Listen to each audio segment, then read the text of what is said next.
Yo les pido un favor, escuchen esta frase, porque en relación a esta frase es como vamos a desarrollar el programa en esta segunda parte con Linda Meck, psicoterapeuta, y Tessie Picasso, escritora. Escuchen, todos nacemos genios, el ambiente se encarga de alejarnos de la sabiduría interna.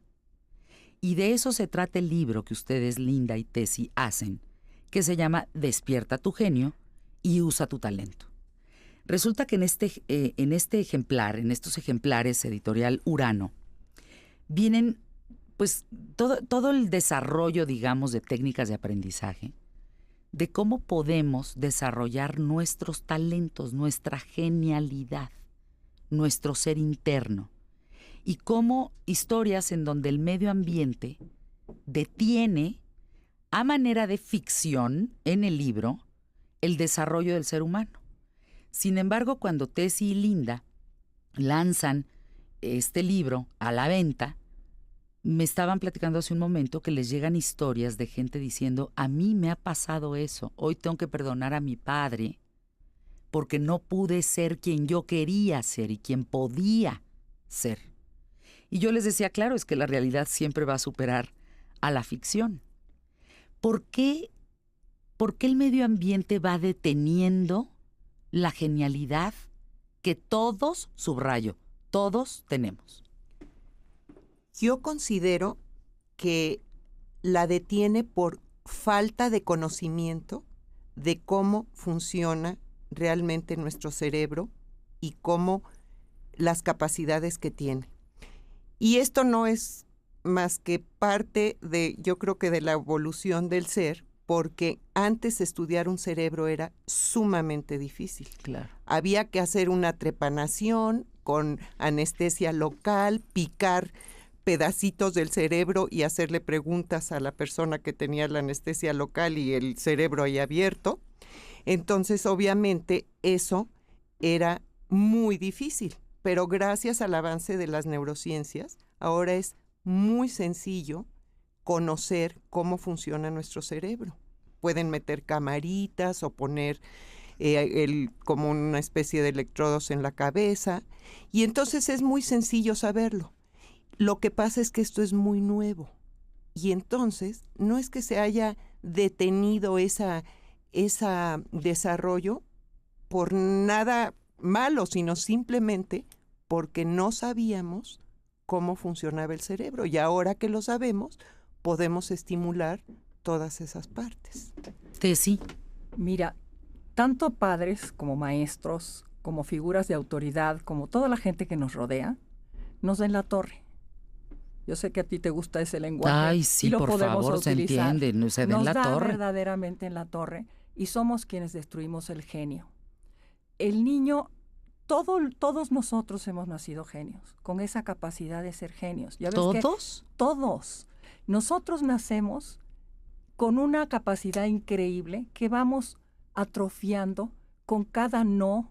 Qué tonto eres, niño, así no se hace, qué barbaridad, ya metiste la pata otra vez, ve nada más cómo estás de cochino, porque utilizaste tus sentidos para aprender, pero no, si te ensuciaste, ya definitivamente estás mal, ¿no? Entonces, este libro basa mucho en que la autoestima es intocable, es intocable. Tenemos que respetar la autoestima de nuestros hijos, de nuestros alumnos, de todos los seres humanos que nos rodean, especialmente cuando son pequeñitos.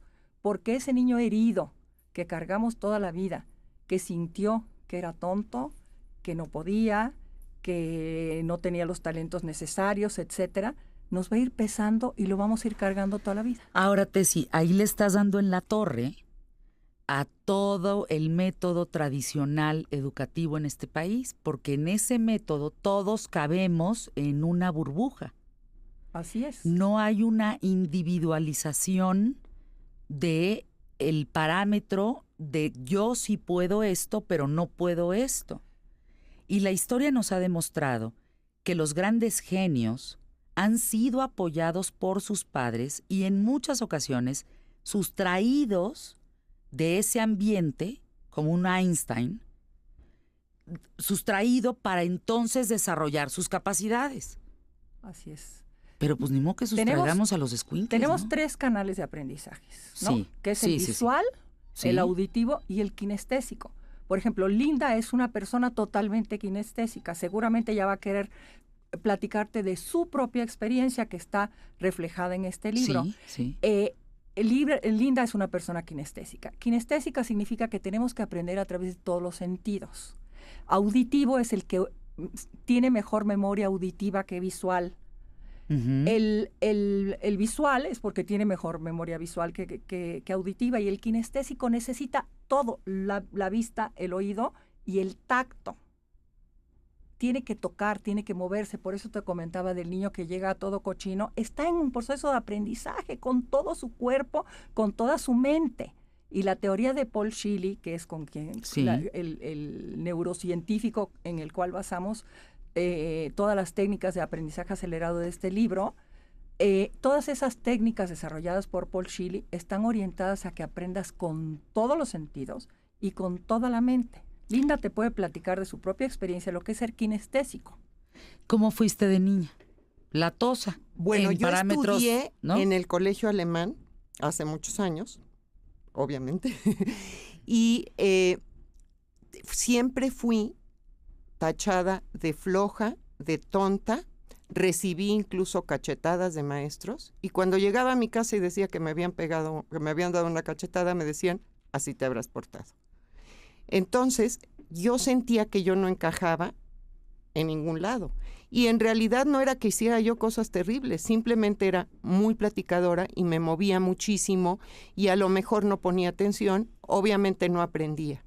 Entonces fui una floja en el colegio, y no culpo a ninguno de mis maestros porque ellos no conocían estas técnicas, pero sí me doy cuenta que la actitud de humillación que tuve durante muchísimos años me hizo sentir que era una persona que no valía en lo más mínimo. Que no servías para nada. Para nada, y además sentía yo que la culpa de muchas cosas yo la tenía. O sea, estaba sumamente devaluada.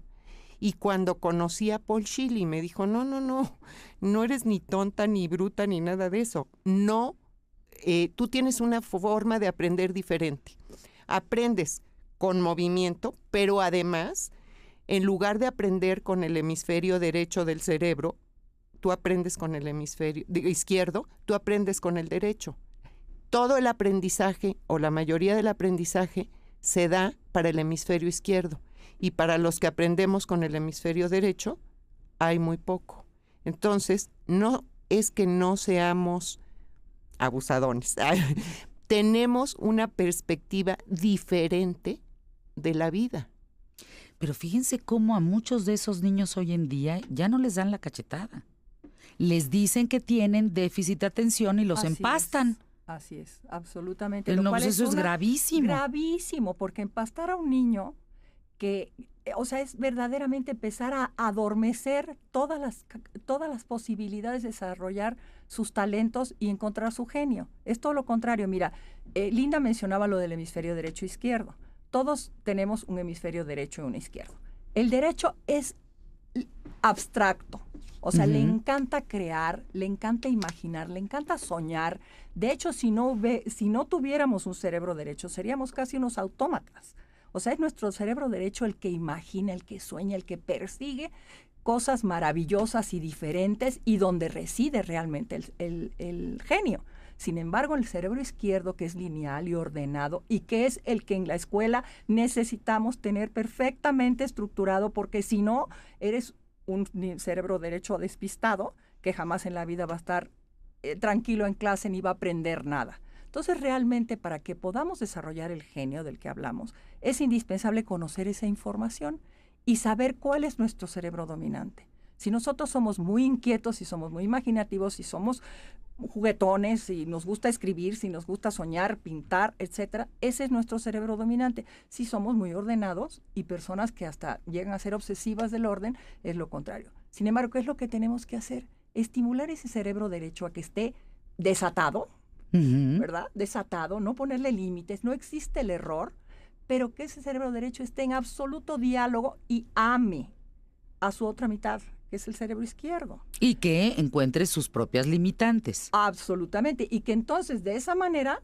el cerebro derecho, todas esas cosas maravillosas que imagina, le dice, oye tú, ¿qué tal si tú me ayudas y esto lo hacemos un plan de trabajo para lograrlo? A ver, digamos. En la página 36, en la lectura del libro, hay una parte donde ustedes hablan de 3 tipos de cerebro. Uno que es el reptiliano, otro que es el mamífero o límbico y otro que es la corteza cerebral. ¿Qué onda con eso? Esta es una teoría de Paul MacLean, que él es un neurocientífico también, y él estudiando se dio cuenta que hay 3 partes diferentes que tienen diferentes funciones, sin embargo están unidas unas con otras, o sea, está relacionado ese cerebro triuno. Son las partes que conocemos del cerebro, como la amígdala, que sería el cerebro... El hipotálamo y todo este sí, tema. Sí, la corteza cerebral, la parte de atrás. La corteza cerebral es la de arriba, la pensante, y el bulbo raquídeo. Y el bulbo raquídeo sería más o menos ahí, es donde se ubica el cerebro reptiliano. Y ese cerebro reptiliano tiene que estar, para que aprendamos, en un ambiente de cordialidad, de amistad. Vamos a una pausa, regresamos con Tessy, con Linda. Lean el libro. Yo me aventé página por página y créanme que es un descubrimiento muy interesante, porque te da la oportunidad de reinventarte o de no equivocarte a partir de ahora en la educación de tus chavitos. Y si ya eres un adulto, te da también el valor de dejar a un lado lo que te hace mal para dar un giro de 180 grados en tu vida, y a lo mejor si eres arquitecto y quisiste ser pintor, lo hagas, porque ahí está tu genialidad. Vamos a una pausa, regresamos. Linda Meck, psicoterapeuta, y Tessy Picasso, escritora. Creo que lo que pasa un poco es que a veces como papás y mamás tenemos miedo y no lo queremos decir. ¿En qué sentido? Si él se sale de los límites establecidos, ¿yo qué voy a hacer con eso? A mí me va a complicar más la vida. Porque si resulta que él es un creativo empedernido, es probable que eso a mí me complique la vida actual que ya tengo complicada. Entonces es cuando tú limitas, es cuando metes a este rebaño a un mismo redil para que justamente el que no se salga de los parámetros a ti te cause un problema. Y ahí ya estás matando al genio. Y ahí estás matando a ese genio. Así es, por lo menos adormeciéndolo, de manera que va a necesitar un gran estímulo posteriormente para resurgir. Mira, el cerebro reptiliano, como dice su nombre, es el primer cerebro que tuvimos los seres vivos. Es lo más primitivo. Sobre la Tierra, lo más primitivo. Y está ahí para reproducirnos y para defendernos. Y realmente si no tuviéramos al cerebro reptiliano, pues cada vez que un camión nos quiera atropellar, nos vamos nos vamos a mover. Exacto. En cambio, va a surgir la adrenalina, ¿verdad? Porque el cerebro reptiliano, como dijo Linda, va a jalar la sangre para que tú des un brinco como jamás en tu vida se te había ocurrido que pudieras dar. Sin embargo, el cerebro reptiliano no es inteligente. Entonces, se acostumbra a que cualquier cosa que perciba como una amenaza va a jalar la sangre del cerebro para defenderte. Entonces, si tú de niño fuiste agredido por tus padres por tonto, en la escuela por tonto, por cualquier otro compañero que te dice qué barbaridad, qué bruto eres, ¿no? Obviamente, cada vez que tú sientas eso en el curso de tu vida, va el cerebro reptiliano a hacer eso. Va a bloquearse, a jalar la energía y va a volverse agresivo. ¿Te va a volver a ti agresivo? ¿O te vas a esconder y te vas a poner a huir? Fíjense qué importancia la autoestima en todo esto. ¿Cómo logran reunirse ustedes, como Linda y como Tessy, para poder construir este libro que se llama Despierta tu genio y usa tu talento, de Editorial Urano? Bueno, Paul Shilley, que es mi maestro y que realmente fue el primero que me dijo que yo no era tonta, y ya tenía más de 40 años cuando me lo dijo, me pidió, después de haber estudiado bastante con él, que si escribía yo un libro sobre aprendizaje acelerado en español. Él es autor de varios libros en Estados Unidos, pero quería que se escribiera en español. Después me confesó que en realidad me lo pidió para que me diera yo cuenta que yo era capaz. Era como una trampita que me estaba poniendo. Eso me lo acaba de confesar después de que salió el libro. Y ahí está, ¿eh? Sí. Pero resulta que hice varios intentos para escribir el libro y no soy escritora. Entonces, intento y decía, no, esto es una cochinada. Y gracias a Tessy, que es una hermana de una amiga que tengo hace muchísimos años y que conocía, pero que nos juntó el universo porque su hermana nos invitó a ella y a mí a su casa, una casa que tiene fuera de México, y Tessy y yo caminábamos y platicábamos, y de repente le dije a Tessy, oye, tú eres escritora maravillosa de telenovelas, súper creativa, y yo necesito escribir un libro. ¿Te parecería que nos juntáramos e hiciéramos esto? Y dijo, sí. Y nos empezamos a juntar en México, y ahí surgió. Y bueno, siento, y creo que Tessy también, que fue algo del universo. Unieron, se vale en la vida unir genialidades. Ah, bueno, absolutamente. Ese es el tema, por eso venía la historia de ustedes. Así es. Tú tienes A, tú tienes B, hay que juntar A, B. Además, me contagió su pasión por el tema, me lo contagió, porque no se trata nada más de crear unos personajes y que tú pones ciertos conocimientos y yo invento unos personajes y nada tiene que ver con lo demás. Tú leíste el libro y ves que están completamente entrelazados. Realmente nos pusimos las dos al mismo tiempo a estudiar, no solo que ella me enseñara todo lo que ella ya sabía y había aprendido durante 20 años de enseñarlo, sino que las dos nos pusimos a buscar antecedentes, a hacer un trabajo de investigación. Fácilmente nos pasamos, del año que nos pasamos escribiendo, fácilmente, simultáneamente nos pasamos 90 días de ese año haciendo investigación. El único personaje real es Shelley. Así es. Que es este investigador, que bueno, este hombre que investigó que todos tenemos esa genialidad. ¿Qué más? Él desde muy joven empezó a darse cuenta que el cerebro era capaz de mucho más cosas. Él estudió primero hipnosis, siendo un muchachito muy joven, y se dio cuenta que el cerebro tenía capacidades maravillosas. Y él es el creador de un sistema de lectura que se llama fotolectura con la totalidad de la mente. Y es un sistema de lectura en el que tú no lees las letras, sino pasas las hojas, y como el cerebro tiene la capacidad de retratar absolutamente todo lo que le llega a través, ya sea visual, auditiva o kinestésicamente, nosotros tenemos un archivo gigante que no nos damos cuenta en nuestra mente no consciente, pero ahí está ese gran archivo. Entonces él se dio cuenta de eso y empezó a hacer este sistema y se empezó a dar cuenta de muchas cosas, entonces empezó a investigar mucho más profundamente en esto. Y en la actualidad él se ha dedicado todo el tiempo a educación, sobre todo para adultos, pero siempre con la, ¿cómo podré decir? Con la gran sabiduría de sabiduría de que cada cerebro es maravilloso. Todos, no todos están hechos para lo mismo, pero todos los cerebros tienen capacidades increíbles. Mira, una de las cosas que sostiene Paul, que es magnífico, es algo que vale la pena ahorita decirle al auditorio, porque les va a poder servir muchísimo, con que se queden con una cosa muy fuerte, que es que Paul sostiene, y otros científicos que consultamos, que no existe el error. Esta cosa americana del trial and error, o que nosotros en español decimos intento y error, no existe. Cada intento que no logramos es un aprendizaje de que así no es. Si nosotros nos podemos convencer de que cada vez que metemos la pata, realmente no pasó nada, aprendimos que así no. ¿Cuántas veces hemos aprendido en la vida a través de errores? Entonces, si el error nos hunde en que somos personas que nos equivocamos, ahí va nuestra autoestima al suelo, que es como decíamos, que de la autoestima depende casi todo.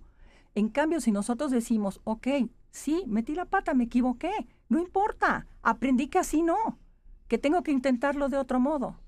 Entonces, este hecho de que el error no existe, solo el acierto, es algo maravilloso que puede conducirnos al éxito. Una de los cuestionamientos que me dejó más el libro y que quería, qué curioso poner en la mesa, era esto, decir, a ver.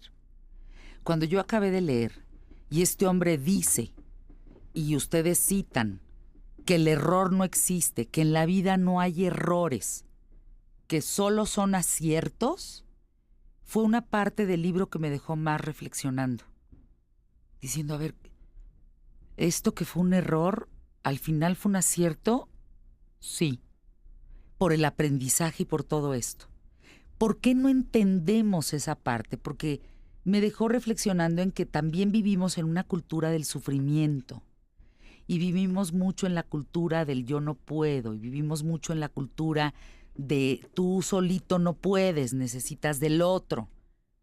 Y eso nos hace sentir que vivimos en el error constante. Por eso es que es un poco difícil creer como que los errores no existen. Sí me siguen en donde profundamente nos cuestiona esto de cómo que todos son aciertos. ¿Cómo van a ser todos aciertos? Claro que no. No estoy acostumbrada a eso, no estoy educada para eso. Yo considero que cuando nosotros hicimos algo que aparentemente fue un error porque me lo dijeron en la escuela, porque me lo dijeron en mi casa, y no quiere decir que todo lo que hago esté bien hecho, pero sí quiere decir que todo lo que hago es mi mejor intento para hacerlo. En ese sentido, no es un error. Estoy haciendo lo mejor que puedo como ser humano. No hay alevosía, no hay ventaja. Pero sobre todo cuando eres un niño, a lo mejor de grande ya hay un poco de malicia, pero cuando eres un niño no hay alevosía y ventaja. Y también estamos en una sociedad donde, y no digo México, digo una sociedad occidental, vamos a decir, donde lo que se te dice es lo que hiciste mal. Y en muy pocos momentos de la vida, alguien te dice, hiciste bien. El reconocimiento. Claro. Vamos a una pausa. Lean, por favor, Despierta tu genio y usa tu talento. Editorial Urano, Linda Meck y Tessie Picasso. Vamos a una pausa. Fíjense que yo imparto conferencias en todo el país y hay una parte de las conferencias que me detengo a la voz interna. Cómo aplastamos y cómo dejamos de escuchar este aspecto tan primitivo y tan vital en nuestras vidas. Volvemos. Podemos decir, Linda Meck, Tessie Picasso, que todos tenemos una voz interna, así como un genio, una genialidad. ¿Por qué vamos apagando esa voz interna? ¿Por qué si sentimos ese latido de cuidado con este socio, no te cases con él, aguas con tu amiga, no cruces esa calle? ¿Por qué vamos y lo hacemos? Bueno, una de las razones es nuestro hemisferio izquierdo. Las personas que utilizan mucho más el hemisferio izquierdo, es mucho más difícil que escuchen esa voz. Porque el hemisferio izquierdo te dice, no hombre, ¿cómo crees? Ese presentimiento que estás teniendo no sirve, hombre, no es bueno. No sirve para nada. Pero eso surge, fíjate qué increíble. Para mí es como la divinidad que tenemos dentro de nosotros que nos está diciendo, aguas con esto, como tú decías. Pero esto surge de toda la experiencia que tenemos, de todo lo que tenemos acumulado dentro de nosotros, desde que fuimos concebidos, y a lo mejor desde otras vidas, eso no lo sé, pero cuando menos desde que fuimos concebidos, hay una sabiduría increíble dentro de nosotros, todas las experiencias que hemos tenido. Y esa sabiduría, de repente, sale como esa corazonada o intuición que nos dice, cuidado.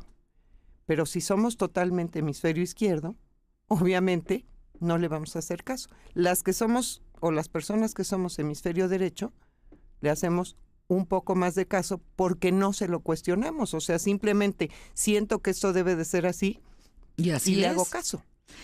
Ahora, esto es el huevo y la gallina, ¿no? Pero a ver, ¿el funcionamiento del cerebro modifica nuestra mente o nuestra mente modifica al cerebro? Mira, es impresionante. Tenemos una serie de caminos neuronales, Conexiones que ya nos acostumbramos a hacer.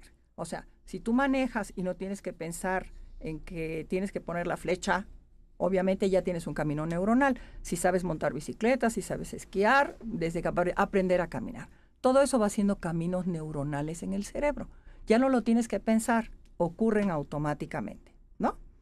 Pero el cerebro tiene una plasticidad enorme. Entonces aquí es donde entra un personaje que yo quiero que todos escuchemos y que estemos conscientes. Nosotros realmente somos nuestro yo observador.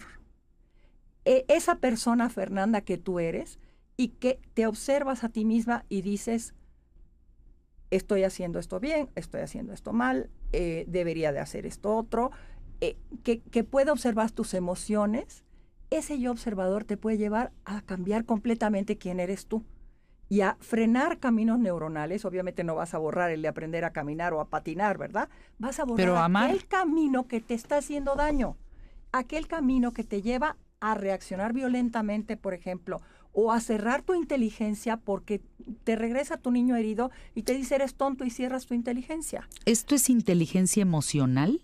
Pues sí. Exactamente, es inteligencia emocional. Entonces, este yo observador nos puede ayudar a decir, a ver, espérate un momento, respira hondo, quítale la sangre que jaló el cerebro reptiliano, los cerebros antiguos, y regrésasela al cerebro pensante, a tu sombrerito pensante que tienes allá arriba.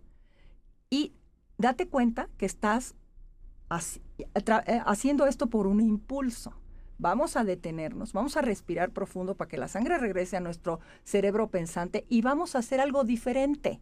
Mientras no hagamos algo diferente de lo que hacemos, realmente no vamos ni a encontrar nuestro genio, ni nuestros talentos, ni a ser felices, ni a dejar de ser agresivos, ni a cambiar cualquier cosa nuestra que queremos cambiar. El cerebro, la cosa más maravillosa del cerebro, la más maravillosa de todas, es su plasticidad. A ver, ¿qué onda con esa palabra? ¿Qué es plasticidad? La plasticidad es que es absolutamente moldeable. ¿Es capacidad de adaptación? ¿No has visto gente, por ejemplo, que le da un infarto cerebral y que pierden la mitad del cerebro y que eventualmente pueden lograr que las funciones que hacía esa mitad del cerebro las haga la otra mitad? Eso es plasticidad. Nada más que nosotros tenemos la ventaja que no se nos ha muerto ninguna neurona, que ahí están, que simplemente es nuestra voluntad de hacer algo distinto. Pero no es nada más decir, ya no quiero volver a caer en esa misma conducta y decirte un no, porque el cerebro tiene que ser sí, siempre tiene que ser sí. Entonces sí voy a hacer algo diferente. Cada vez que yo reaccione agresivamente ante algo que esta persona me dijo, eso es un camino neuronal. Siempre reacciono de la misma manera. Me voy a detener y voy a hacer otra cosa.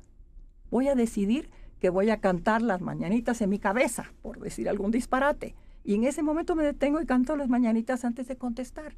Y cada vez que vaya a hacer esto, que vaya a tener esta reacción, voy a volver a cantar las mañanitas dentro de mi cabeza, hasta que el camino neuronal, como un sendero en el bosque, se borra.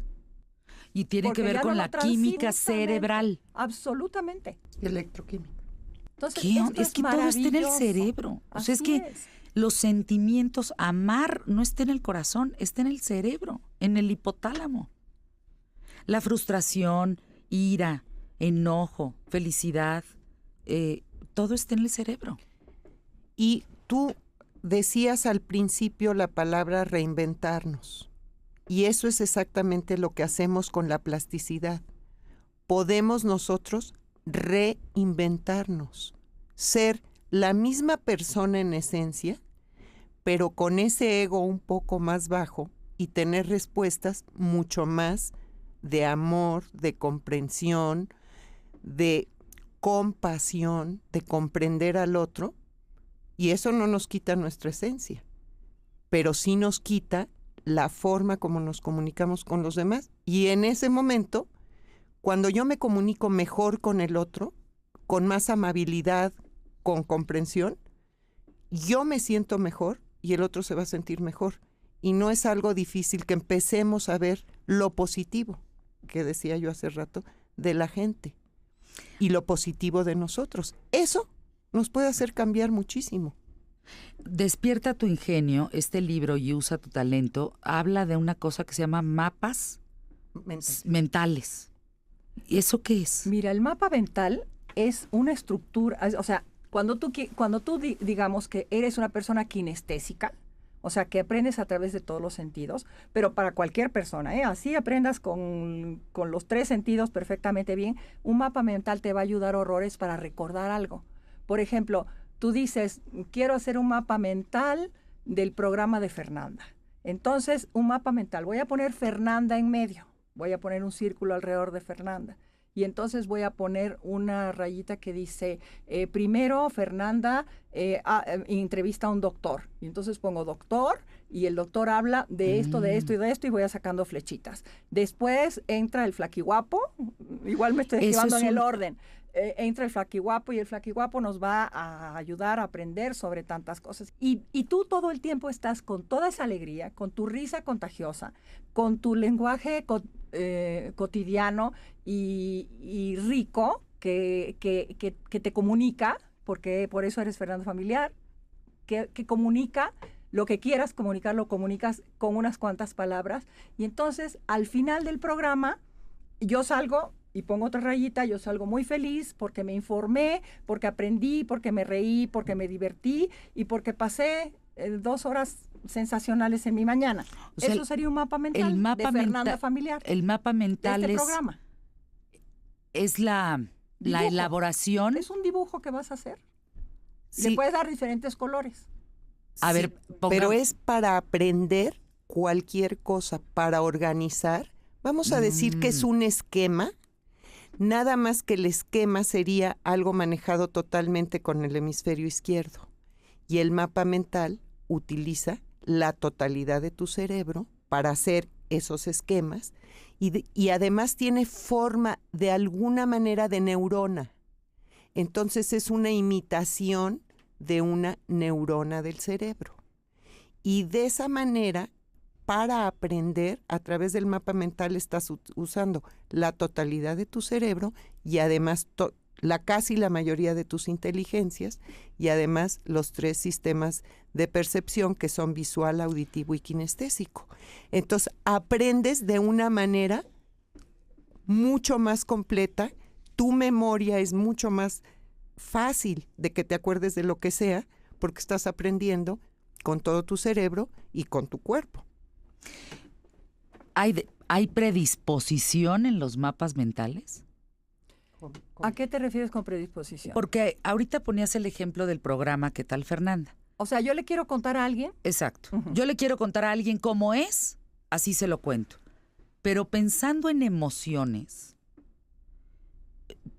mi mente, mientras tú narrabas lo del flaquiguapo y todo este asunto, yo decía, ¿cómo me vinculo con el otro desde la perspectiva del amor?